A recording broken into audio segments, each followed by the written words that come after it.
Hello friends, today we are making dum biryani. అదిగోండి కేజీన్నర chicken అండి, కేజీన్నర chicken, KG బియ్యం అండి, కొజ్జానండి, కొత్తిమీర, కారం, అల్లం వెల్లి పేస్టు, పసుపు, బిర్యానీ మసాలా, లాలిగులు, లవంగాలు, ఉల్లి వేపుని ఆయిన్స్, ఉల్లిపాయలు అండి, నూనె అండి, ఇవన్నీ కలుపుకొని ఒక 10 నిమిషాలు ఉంచుకునండి. పొయ్యి మీద పెట్టుకోవాలండి. పొయ్యి మీద పెట్టుకుని దమ్ బిర్యానీ రెడీ అవుతుందండి. చూసారండి, చికెన్ అండి, కేజీన్నర చికెన్, కేజీ బియ్యం అండి, కొజ్జాన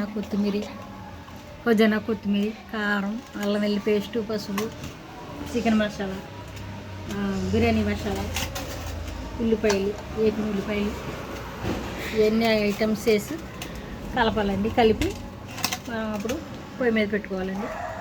ఇవ్వండి బిర్యానీ ఆకులు వేస్తున్నాను ముందు, తర్వాత అండి పసుపు వేస్తున్నాను. పసుపు వేసుకోవాలి. పసుపు తర్వాత మిరియాలు, లాలికులు, లవంగాలు వేస్తానండి. మసాలా అండి, చికెన్ గరం మసాలా ఇవన్నీ వేసాకండి. ఇదిగోండి అల్లం వెల్లి పేస్ట్ అండి, మనకు సరిపడగా వేసుకోవాలి. ఒక 3 స్పూన్లు అల్లం వెల్లి పేస్ట్ వేసుకోవాలండి. తర్వాత పచ్చిమిరకాయలు వేసుకోవాలండి. తర్వాత వేపిన ఉల్లిపాయలు వేసుకోవాలి. కానీ ఉల్లిపాయలు ఉంచుకోవాలి, కొన్ని ఉల్లిపాయలు వేసుకోవాలండి. ఈ కాని ఉల్లిపాయలు తర్వాత బిర్యానీ చివరిలో లాస్ట్లో వేసుకోవాలండి. కొజ్జాన కొత్తిమీర కూడా వేసుకోవాలండి చికెన్లో. ఇవన్నీ వేసుకున్నాక కారం వేసుకోవాలండి. కారం వేసుకున్నాక మనం ఇలా కలపాలండి. పెరిగేసుకోవాలండి.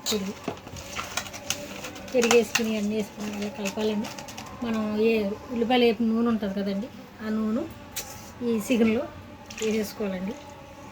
వేసుకుని మొత్తం ఇలా కలిపేసుకుని ఒక అరగంట సేపు ఉంచాలండి.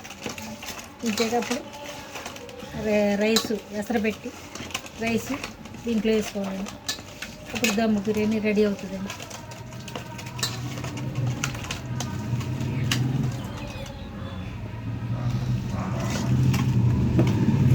చూసారండి, అంత బాగుంది చికెన్. చూసారా,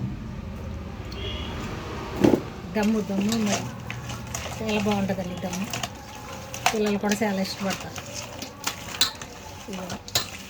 ఎంత స్పైసీగా కనపడుతుందో చూసారండి. దాన్ని ఇలాగా చేసుకుని ఇలా ఉంచుకోవాలంటే అరగంట సేపు ఉంచాలండి. ఇలాగ ఉన్నాయన్నీ రెడీ చేసుకోవాలండి. ఓకే అండి,